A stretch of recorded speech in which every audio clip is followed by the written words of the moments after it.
Hi everyone, welcome back to shine classes. First of all good evening to everyone. आप सभी को कैसे हैं फ्रेंड्स? आई होप आप बढ़िया होंगे। पढ़ाई अच्छे से करिए, देखिए, समझिए। आप लोगों की क्लासेस टाइम पर होने की पूरी कोशिश है मेरी। थोड़ा सा डिले होने की भी उम्मीदें हैं कि डिले हो सकता है, लेकिन जितना भी पॉसिबल होगा उतना क्लास आपकी ज़रूर से ज़रूर, एक क्लास दो क्लास जो भी बन पाएगा हम आपकी बनाएंगे। थोड़ा सा मेरा बिजी शेड्यूल चल रहा है इन दिनों, कुछ दिन चलेंगे 10-15 दिन, तो इस वजह से थोड़ा सा ध्यान रखिए। जो भी क्लासेस हो टाइम पर आके अटेंड करिए, और अपनी टीचिंग का भी, लेटर का भी जो सिस्टम है वो अपने कॉलेज से कांटेक्ट में रहिएगा, बिकॉज टीचिंग बहुत जगह लग चुकी है। तो आप इस चीज़ में भी अपनी प्रोग्रेस में रहिएगा। आइए बात करते हैं आज की इस क्लास में। यहाँ पर हम हिंदी पढ़ने वाले हैं, जो कि 25 नंबर का पेपर है, आपको पता है। हिंदी की मैंने कई सारी क्लासेस आपको ले ली है ऑलरेडी, और रिसेंट में मैंने अभी आपको जो व्याकरण का सेक्शन दिया गया था वो मैंने आपको वहाँ पर बताया। तो आज का जो टॉपिक है, जिसे हम फुल डिटेल में डिस्कस करेंगे, वो है मुहावरों के बारे में, जो कि हमने फर्स्ट सेमेस्टर में भी पढ़ा, सेकेंड में भी हमने पढ़ा। और ये ऐसा टॉपिक है जो आपके टारगेट एग्जाम में, यूपी टेट में, सी टेट में, आपके हर एक एग्जाम में ग्रामर का जो पोर्शन आता है उसमें मुहावरा ऑल्सो इंक्लूडेड रहता है। तो हम एक जगह पढ़ते हैं तो हमें कई जगह हेल्प होती है। आप जुड़े हैं इस वक्त शालिनी क्लास साथ। मैं हूँ शालिनी, आपका यहाँ पर स्वागत करती हूँ। आई होप आपको क्लास समझ में आएगी। अगर कोई भी पहली बार यहाँ पर आया है, प्लीज़ चैनल को सब्सक्राइब करिए, वीडियोज़ को लाइक करिए, टेलीग्राम को ज्वाइन करिए। कुछ सारे पीडीएफ्स भी मिल जाएंगे और आपको वहाँ पे पोल के क्वेश्चंस भी करने को मिलेंगे। बहुत सारी न्यूज़ भी मिलेगी जो यहाँ पर मैं आपसे शेयर नहीं कर पाती हूँ। चलिए फ्रेंड्स, जिन्होंने क्लास को अभी तक नहीं लाइक किया, फटाफट लाइक करिएगा और पूरी क्लास को एंड तक देखा करिए। वैसे भी क्लास छोटी बन रही है तो देखना तो बनता है। आइए देखते हैं आज के इस टॉपिक में, वो है मुहावरा। बात करते हैं, एक सिंपल सा प्रश्न आपसे बनता है, मुहावरा किसे कहते हैं, मुहावरा की परिभाषा क्या होती है, या आप मुहावरे से क्या समझते हैं। जो कि हम बेसिक ग्रामर की अगर बात करते हैं तो हम हमेशा वहाँ से इस चीज़ को पढ़ते आए हैं। अब हमें परिभाषा भी जाननी है और साथ ही साथ हमको कुछ मुहावरे भी डिस्कस करने हैं, ताकि आप 10-5 मेरे साथ डिस्कस कर लें, कुछ खुद से पढ़ लें, कुछ सीरीज से पढ़ लें, तो आपकी काफ़ी ज़्यादा हेल्प हो जाएगी। आइए देखते हैं क्या है यहाँ पर। आइए फ्रेंड्स, फिर बात करते हैं परिभाषा की। आप लोग अपनी क्वालिटी इंक्रीज कर लीजिएगा अगर नहीं दिख रहा होगा तो। यहाँ पर है मुहावरे की परिभाषा। तो कहेंगे मुहावरा एक वाक्यांश होता है। मुहावरा एक वाक्यांश होता है जो अपनी मूल भाषा में अर्थ को उजागर करता है, लेकिन उसका अर्थ शब्द शब्द के अर्थ से अलग होता है। मैं फिर से पढ़ रही हूँ, फिर से सुनिएगा। मुहावरा एक वाक्यांश होता है जो अपनी मूल भाषा में, जो जहाँ से उसका ओरिजिन हुआ है, जहाँ से वो चली है, जहाँ से बनी है, मतलब अपनी मूल भाषा में अर्थ को प्रकट करता है, अर्थ का उजागर करता है, लेकिन उसका अर्थ शब्द शब्द के अर्थ से अलग होता है, क्योंकि उसके अर्थों में भिन्नता देखने को मिलती है। मुहावरे का प्रयोग भाषा में रंग और जीवत्ता लाने के लिए, मतलब मुहावरे का हम जो प्रयोग वगैरह हो रहा है वो हमारी भाषा को रंगीन बनाने के लिए, हमारी भाषा में रंग भरने के लिए, हमारी भाषा में जीवता लाने के लिए, कि उसमें प्राणत्व है, उसमें जो बातें कही गई हैं वो जीवनी, जीवनी क्या कहेंगे, मतलब जो डेली जीवन की दिनचर्या है उससे कहीं ना कहीं संबंधित है, लाने के लिए प्रयोग किया जाता है। एक प्रकार से ये कह सकते हैं कि भाषा को अलंकारित करने के लिए, अलंकृत करने के लिए, सही शब्द है अलंकृत, वो करने के लिए या चार चांद लगाने के लिए कहीं ना कहीं हम मुहावरों का प्रयोग करते हैं। और ये ज़रूरी नहीं है कि मुहावरे हर समय कटाक्ष वाले ही हों, ये अच्छे भी होते हैं। मुहावरे को अक्सर कहावत या लोकोक्ति के नाम से भी जाना जाता है। मुहावरे को हम अक्सर कहावत के भी नाम से, लोकोक्तियों के नाम से भी जानते हैं। ये एक सब, मतलब कह सकते हैं कि हाँ, ये भी उसी टाइप से ही होता है। तो एक छोटी सी परिभाषा है जो आप आराम से लिख सकते हैं। अगर आपको कोई और अच्छी लग रही तो वो भी आप लिख सकते हैं, कोई प्रॉब्लम नहीं है। मुहावरे की परिभाषा क्या होती है जानते रहिए। 1 नंबर का प्रश्न तो डेफिनेटली बन ही सकता है। आगे बढ़ते हैं इसी के साथ। जैसे अगर हम उदाहरण की बात करते हैं तो बात करने में तलवार की धार होना, ये एक मुहावरा है। फ्रेंड्स, टाइम नहीं मिल पाया, कलर चेंज नहीं कर पाई हूँ और थोड़ी सी आवाज़ आपको आ ही रही होगी क्योंकि जस्ट बगल में रामायण हो रहा है, लेकिन फिर भी मैंने आपको बताया था, आप लोगों ने बोला मैम बना दीजिएगा, तो सो हम बना रहे हैं, ठीक है। चलिए देखिए, यहाँ पर है कि बात करने में तलवार की धार का होना, ये एक मुहावरा। इसका मतलब क्या है? एक मुहावरा है जो अर्थ, जिसका अर्थ है कि किसी से बात करते समय, किसी से बात करते समय बहुत सतर्क और सावधान रहना चाहिए, बहुत ज़्यादा ही सतर्क होना चाहिए, बहुत ज़्यादा ही सावधान रहना चाहिए।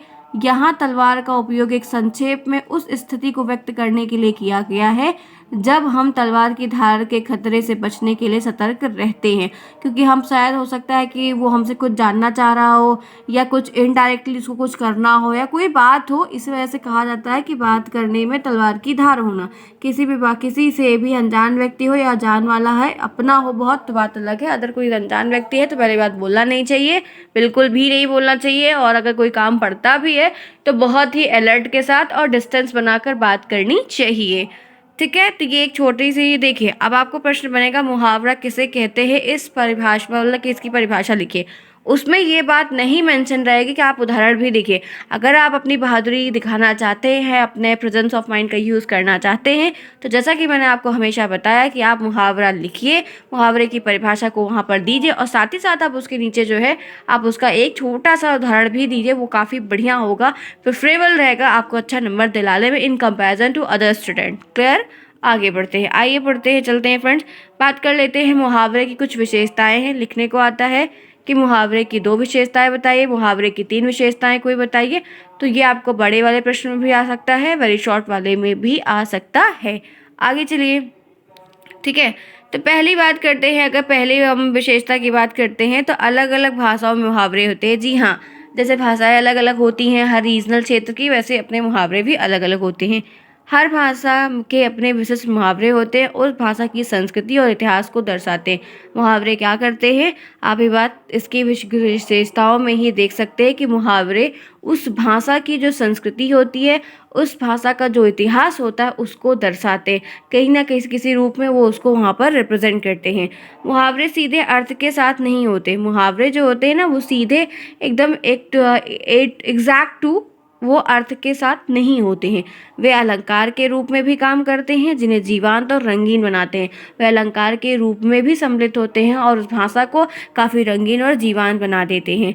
तीसरा पॉइंट है, मुहावरे का प्रयोग अक्सर वाक्य के संदर्भ में किया है। मुहावरे का जब भी हम प्रयोग करते हैं वो हमेशा वाक्य के संदर्भ में ही, उसके इर्द गिर्द ही देखते हुए करते हैं और उन्हें समझने के लिए वाक्य का पूरा संदर्भ देखना ज़रूरी होता है। अगर आप उस मुहावरे का पूरा अर्थ देखना या जानना चाहते हैं तो आपको उस वाक्य के पूरे संदर्भ को अच्छे से एक मार्मिक वर्णन करना होगा, जिससे आप उस चीज़ को अच्छे से समझ पाएंगे कि आखिर ये मुहावरा क्या है और ये मुहावरा किस अर्थ को या किस चीज़ को दर्शा रहा है। आगे बढ़िए, 3 पॉइंट हो गए, मैंने कुछ पॉइंट लिए हैं, आपको जो भी सही लगे, जो आपको याद हो जाए आप वो ले लेना। 4th पॉइंट यहाँ पर है, मुहावरे अक्सर जनमानस की सामाजिक, आर्थिक, सांस्कृतिक, ऐतिहासिक पृष्ठभूमि का उल्लेख करते हैं। मुहावरे जो होते हैं ना, जो सामाजिक चीज़ें होती हैं, जो आर्थिक चीज़ें होती हैं, जो सांस्कृतिक होता है, जो ऐतिहासिक पृष्ठभूमि होती है, कहीं ना कहीं उनका भी उल्लेख करते हैं। इसलिए उनका अध्ययन भाषा और संस्कृति को समझने के लिए ज़्यादातर किया जाता है, क्योंकि हमें जिस चीज़ से हेल्प मिल जाती है, हमारी भाषा हमारी संस्कृति को समझने के लिए हमारे ऊपर ये हमें काफ़ी तरीके से हेल्प कर रही है और हम उसको समझ पा रहे हैं। और सबसे अच्छी बात यह है कि इन मुहावरों की तरह सामाजिक बातें भी समझ में आ रही हैं। मेनली सामाजिक ही इन्वॉल्व होता है, सांस्कृतिक चीज़ें भी उसमें इन्वॉल्व होती हैं, ऐतिहासिक बातें उसमें होती हैं, तो हमें कहीं ना कहीं उन बातों के बारे में भी जानकारी हो जाती है, साथ ही साथ हम उन मुहावरों को भी जान जाते हैं। तो कहीं ना कहीं हमारे लिए काफ़ी बढ़िया और अच्छा है। 5वां पॉइंट है, मुहावरे का उपयोग अक्सर शास्त्रीय लेखन में और वाणिज्य जो लेखन होता है विज्ञापनों में नहीं किया, क्योंकि शास्त्र में दूसरी चीज़ आ जाएंगी और जो व्यापार के हैं जिसमें आंकड़ों को देखना है, आंकड़ों को रखना है, वहाँ संबंधित की नहीं है। वे उस स्तर पर होते हैं जो अधिक सामान्य वार्तालाप में उपयोगी होते हैं। ये ऐसे एक स्तर पे बनाए जाते हैं जो कह सकते हैं कि बात करने में काफ़ी सिंपल और साधारण हो और वार्तालाप में आपके लिए उपयोगी, क्योंकि हम अक्सर इन मुहावरों का प्रयोग अपने बातचीत के दौरान ही अपनी भाषा को और अच्छा बनाने के लिए, या कभी कटाक्ष बोलना है या तत्काल की परिस्थिति कुछ है उसको देखते हुए हम वहाँ पर इनका प्रयोग करते आते हैं। तो ये है आपकी, मैंने आपको क्या बताया, मुहावरे की संबंधित मैंने आपको विशेषताएं बताई जो कि 5 मैं लेकर आई हूँ, जहाँ पर आपको 2-3 याद रखने हैं। बेसिकली 3 बहुत है फ्रेंड्स, इस तरह की ज़रूरत नहीं है। क्लियर? आई होप यहाँ तक बात समझ में आई होगी। मैं थोड़ा फास्ट इसलिए बोल रही हूँ कि कहीं साउंड और ना आ जाए और क्लास ना छूटने पाए। ठीक है, पर्पज़ मेरा यही है। गले की मेरी बैंड बज गई है, ठीक है। चलिए आगे ते हैं। आप भी सोच रहे होंगे मैम के गले की बैंड ज़्यादा बजती, काम बहुत ज़्यादा पड़ता है फ्रेंड्स, आपके लिए, उनके लिए, खुद के काम के लिए, घर वालों के लिए। गला मेरा हम ही जानते हैं। चलिए कोई बात नहीं, आते हैं। बड़ा होना ना कहीं अच्छा भी है, कहीं बहुत बड़ा वो भी है, जिम्मेदारी है। चलो कोई बात नहीं, वक्त है सिखा देगा। मुहावरे की उपयोगिता की बात करते हैं कि इनकी उपयोगिता क्या है। आपको प्रश्न बनेगा कि मुहावरे की उपयोगिता लिखिए, तो मैंने कुछ उपयोगिताएं लिख ली हैं। उपयोगिता कहेंगे या गुण भी कह सकते हैं, कोई दिक्कत नहीं है, ठीक है।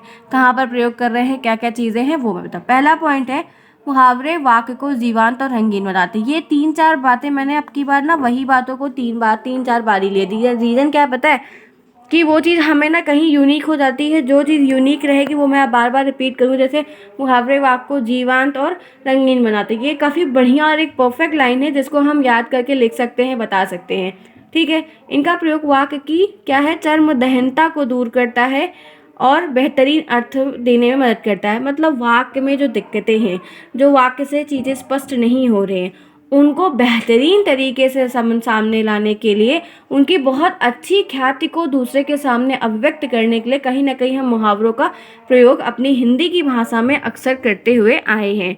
पहला पॉइंट। दूसरा है, मुहावरों का उपयोग वाक्यों के संदर्भ में उसके भाव और भावनाओं को समझने में मदद करता है। ये मुहावरा हो जो बना है वो वाक्य का जो संदर्भ है, वाक्य के मतलब वाक्य कोई लिखा है तो उसका कोई अर्थ होता है ना, वाक्य तभी कहलाएगा, वरना वो वाक्य नहीं कहलाएगा क्योंकि उसमें उसका अर्थ है। तो संदर्भ में उसके जो भाव हैं और उसकी जो भावनाएं हैं उसको आपको समझने में पूरी तरीके से वो हेल्प कर देता है। इनका प्रयोग बच्चों को भी वाक्य के अर्थ समझने में मदद करता है। अब हम इनका प्रयोग बच्चों को भी, बड़ों को भी, बहुत जगह हम अलग अलग परिस्थिति में, अलग अलग जगह पर, हम स्तर पर इनका प्रयोग करते आ रहे हैं।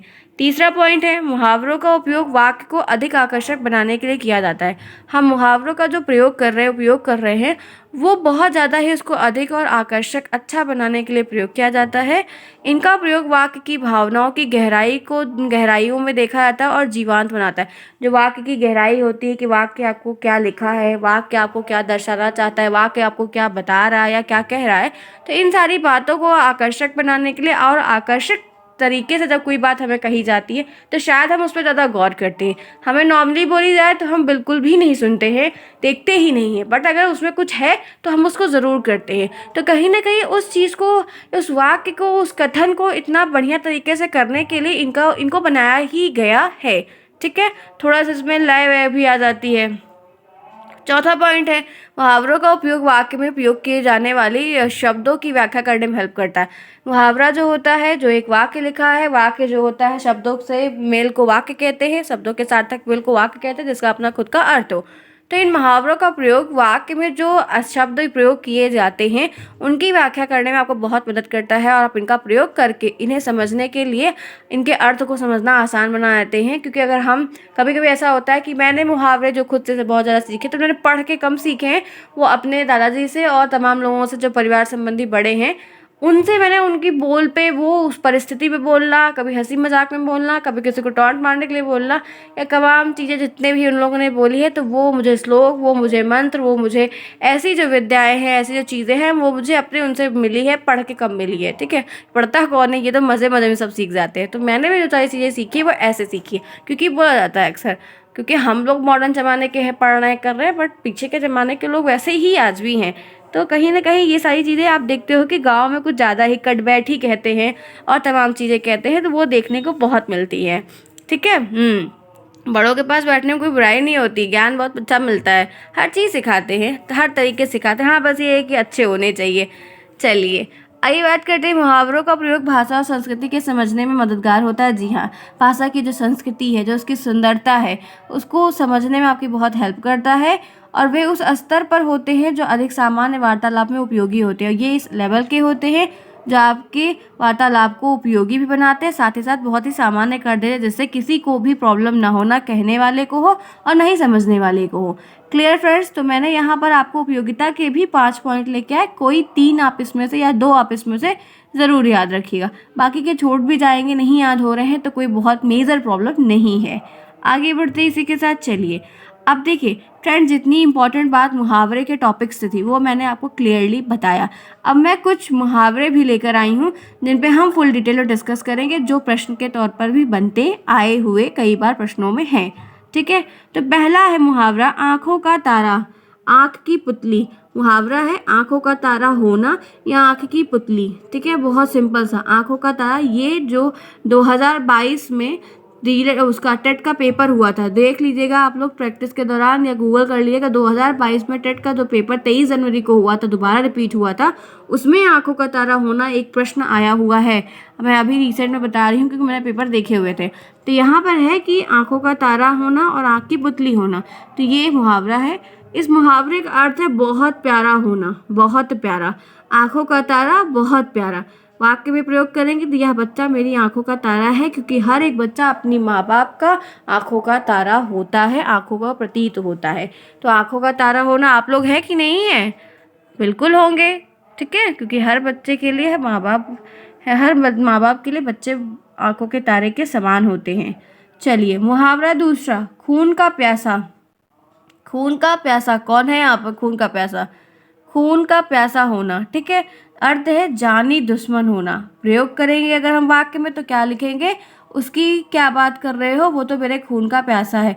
जब हम कभी किसी दूसरे की तारीफ करते रहते हैं, जैसे 3 फ्रेंड्स हैं और दूसरे वाले की दूसरे से बनती, उसकी उसकी नहीं बनती, जब वो कहता है अरे यार उसने ऐसा ऐसा किया, तो वही कहते हैं अरे चुप रहो यार, क्या है बकवास करता रहता है, जब देखो तब तुम्हारा तो ऐसा है, मेरा तो खून का पैसा पड़ा हुआ, जब देखो तब मेरी खींचता रहता है। अक्सर ऐसे लोग कटाक्ष में बोल देते हैं।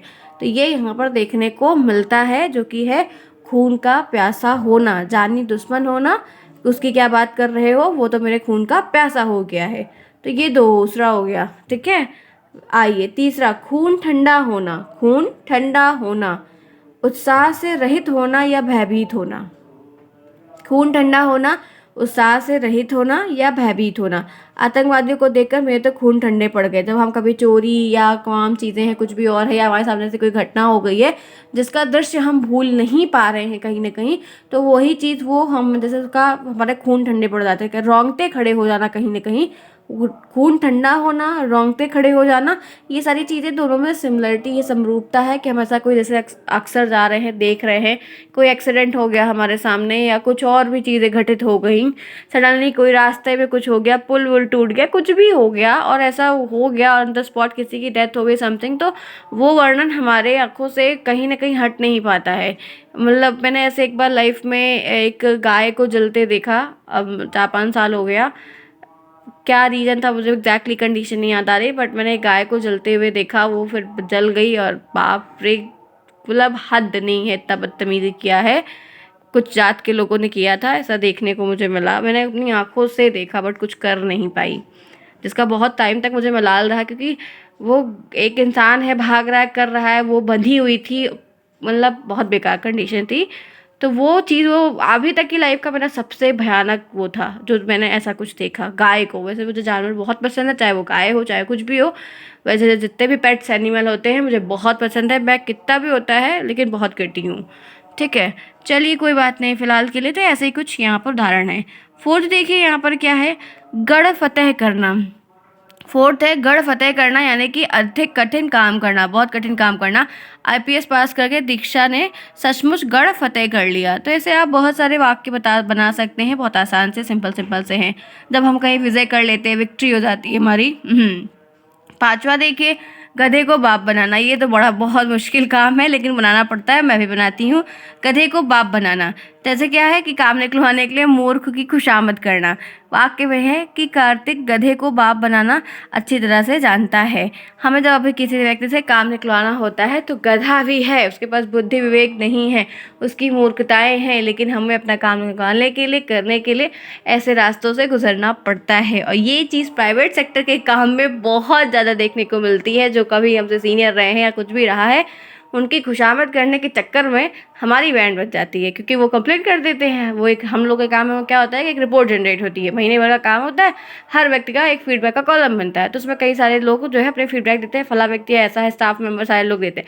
अगर एक निगेटिव फीडबैक होता है तो हमारे बोनस भी कटते हैं, फिर हमें नए प्रोजेक्ट में नहीं डाला जाता है। तो कहीं ना कहीं हमें अपनी भाषा का भी, बिहेवियर का भी, बात बोलने का भी, काम को करवाने का भी जी जी जी जी करके ऐसा करना पड़ता है, लेकिन ठीक है, क्या कर सकते हैं। ठीक है, चलिए आते हैं, आपको 6 पे लेके चलते हैं। घर घाट एक करना। घर घाट एक करना, कठिन परिश्रम करना। नौकरी के लिए संजय ने घर घाट एक कर दिया। ठीक है, बहुत ज़्यादा परिश्रमी होना और कार्य को करना। चलिए 7वां आइए, दिन गंवाना यानी कि समय नष्ट करना। बेरोजगारी को में रोहन आजकल यूं ही दिन गंवा रहा है। तो उसके बेरोजगारी के दिन चल रहे हैं, वो व्यर्थ ही अपना समय पूरी तरीके से नष्ट करता दिखता है। मुहावरा है पासा पलटना, स्थिति उलट जाना। सोचा हमने कुछ था, हो गया कुछ। क्या करे, पासा ही पलट गया। सोचा कुछ था और हो गया कुछ। हम कभी कभी सोच के जाते हैं कि यहाँ पर ऐसा होगा या हम ऐसा कुछ करेंगे, लेकिन हमारी सोच के वहाँ पर चीज़ें विपरीत हो जाती हैं। तो वही होता है पासा पलट जाना। 10वां यहाँ पर क्या है कि पीछा छुड़ाना यानी कि जान छुड़ाना। बड़ी मुश्किल से मैंने उसे पीछा छुड़ाया है, ठीक है। जैसे हम कहीं फंस गए हैं, ये अक्सर मेरे साथ होता है कि जब हम किसी ज़बरदस्ती किसी के पास हमको बैठाया गया है, जहाँ से मुझे भागना है, या किसी के घर मुझे 1 घंटे के लिए छोड़ा गया है, या सडनली किसी कारणवश मुझे रुकना पड़ा है जहाँ बिल्कुल भी इच्छा नहीं है, देखने तक की इच्छा नहीं है, लेकिन वहाँ पर यही होता है, कितनी जल्दी हम अपने घर पहुँचे, कितनी जल्दी यहाँ से निकलें। तो ये यहाँ पर है पीछा छुड़ाने की बातें, ठीक है। आगे बढ़ते इसी के साथ देखते हैं। मुहावरा है नज़र बंद करना, जेल में रखना। गांधी जी को अंग्रेज़ों ने कई बार नज़रबंद करके रखा था। नेक्स्ट है धरना देना, अकड़ कर बैठे रहे। सत्याग्रही मंत्री की कोठी के सामने धरना दे रहे थे। तो फ्रेंड्स, मैंने यहाँ पर इसको लिया तो 20 था, लेकिन बहुत शोर हो रहा है जिसकी वजह से मैं पूरा नहीं करवा पाऊंगी, लेकिन टेलीग्राम पर हम इसको भेज देंगे। तो ये सब मुहावरे हैं, तो मैंने आपको बता दिया। आज की क्लास मैंने आपको यहाँ पर दी, करने का पूरा प्रयास किया कि आपको गैपिंग ना हो पाए, आप अच्छे से पढ़ लें। अपने ओर से तो कोई दिक्कत नहीं करना चाहती हूँ, बंद नहीं करना चाहती। मेरा ऐसा कोई रूटीन नहीं कि मैं 5 दिन 10 दिन बंद कर दूँ, बट जितना हो पाएगा उतना मैं आपके लिए मैनेज करूँगी कि आपको प्रॉब्लम ना हो, ठीक है फ्रेंड्स। आई होप आप समझ पाए होंगे। बाकी कुछ दिनों की बात है, सही हो जाएगा सब कुछ, तो हम अच्छे से सब कुछ करने लगेंगे, ठीक है। चलिए फ्रेंड्स, कैसी रही क्लास ज़रूर बताइएगा। मिलते हैं नेक्स्ट में, तब तक के लिए take care, bye bye, best of luck.